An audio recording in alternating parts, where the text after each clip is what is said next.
Aujourd'hui, nous sommes chez Françoise Duzet, enseignante et formatrice retraitée. Elle est membre du groupe ICEM 44 Pédagogie Freinet depuis 25 ans.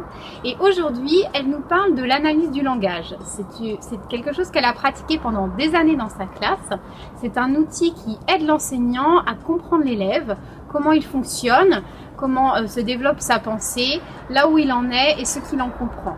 C'est ce qu'elle nous explique maintenant dans cette courte vidéo.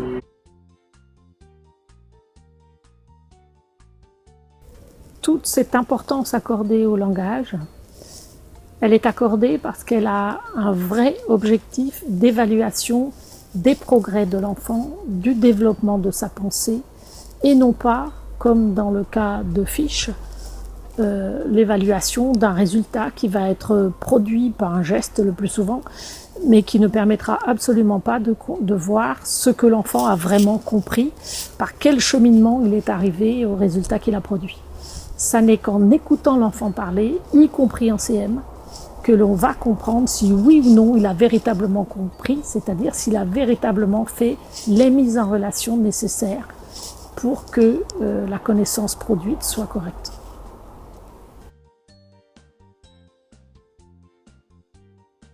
Toutes ces prises de notes, je les prends soit immédiatement sur un cahier avec un crayon à papier, soit directement sur un ordinateur, ça dépend. Si je les ai prises d'abord sur un cahier avec un papier, je les retape le soir à l'ordinateur.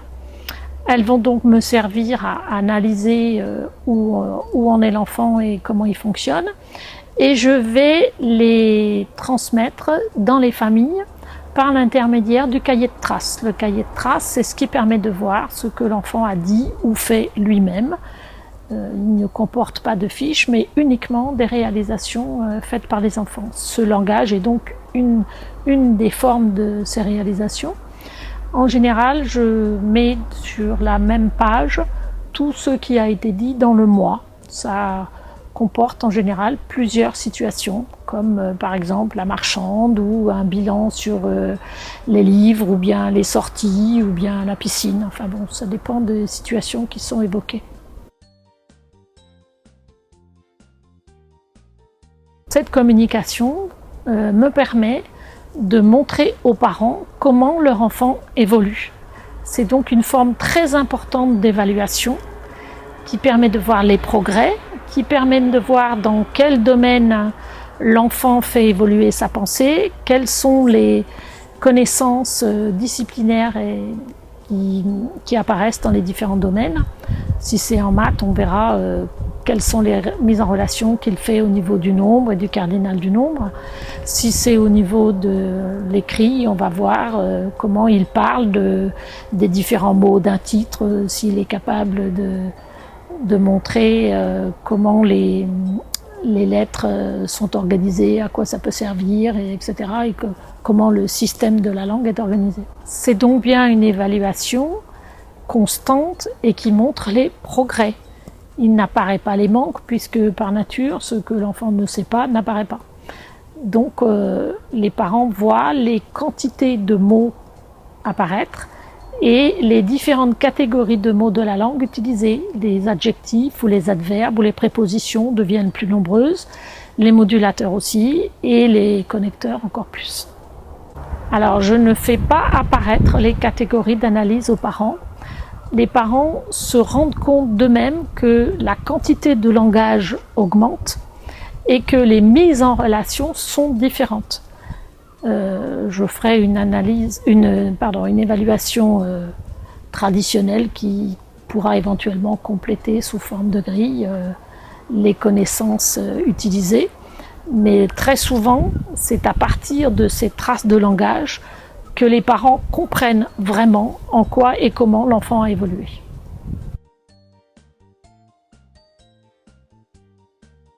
Alors, je n'ai pas toujours travaillé de cette façon, puisque j'ai commencé à travailler il y a plus de 40 ans, mais ça a évidemment changé beaucoup de choses dans ma pratique. D'une part parce qu'il a fallu installer des situations où les enfants parlent en s'écoutant et où je pouvais les prendre en note tranquillement. D'autre part, parce que ça m'a forcé à me rendre compte que la parole des enfants n'était pas toujours de la même nature suivant les situations qui étaient mises en place. J'ai donc cherché de plus en plus de situations où il y avait des bilans réalisés par les enfants, où il y avait des vrais échanges réalisés par les enfants sans que moi je parle, et où il y avait aussi des paroles sur des choses qui avaient été réalisées par les enfants, des dessins qu'ils ont fait à la suite du jeu de la marchande ou en revenant de la promenade ou de la piscine, et sur lesquels ils pouvaient parler, des jeux où ils avaient à traduire aux autres ce qu'ils avaient pensé, de ce qu'ils avaient vu ou observé. Donc toutes sortes de situations qui privilégiaient effectivement la parole et le langage dans toutes ses dimensions.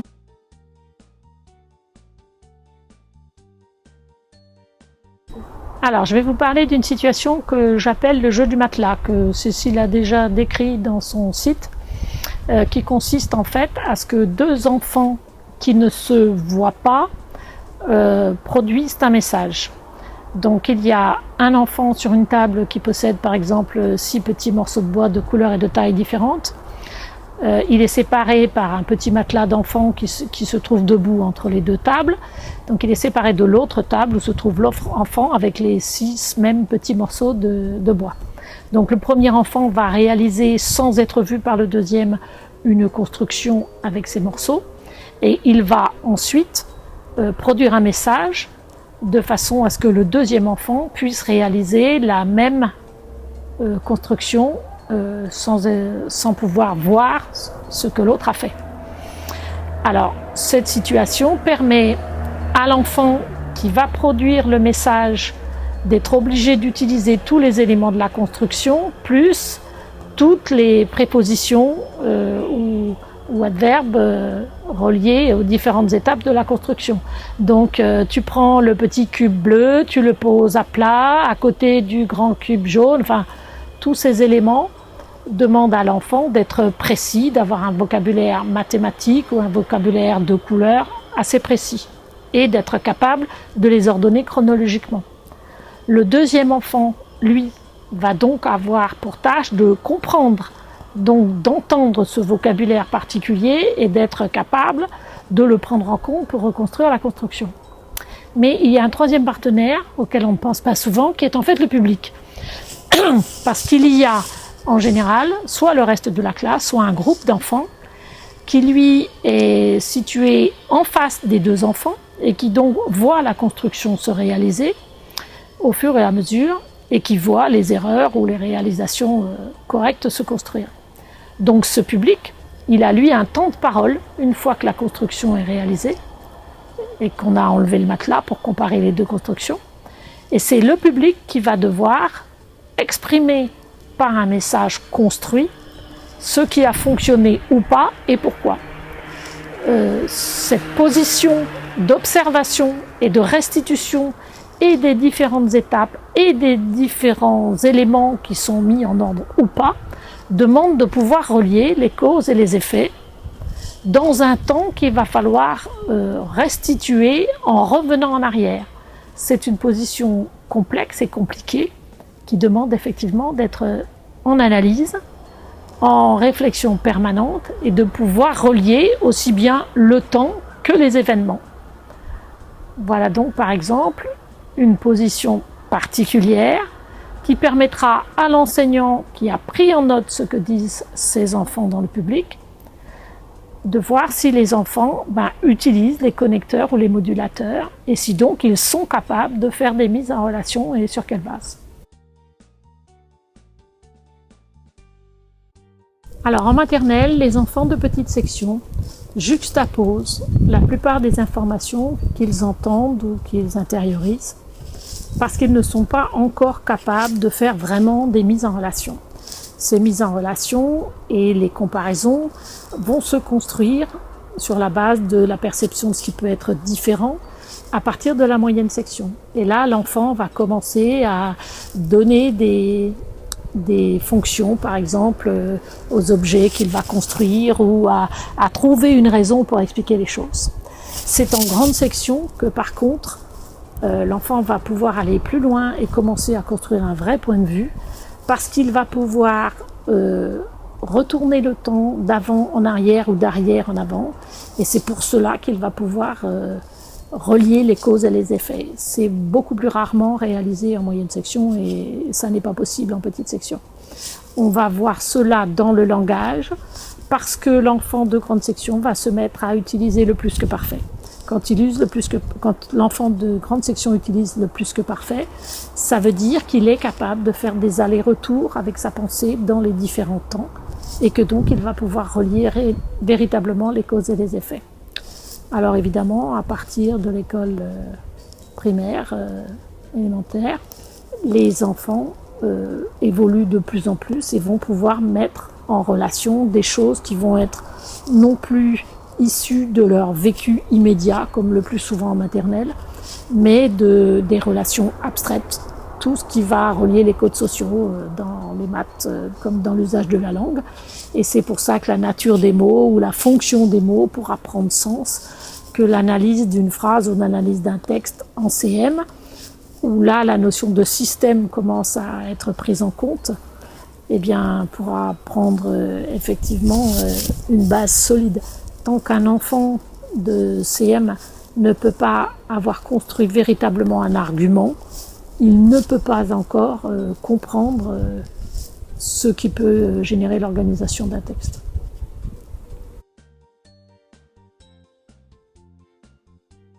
Certains sont effrayés par l'idée d'avoir à écrire devant les enfants parce qu'ils ont peur de ne pas pouvoir gérer le groupe qui pendant ce temps-là pourrait faire du bruit.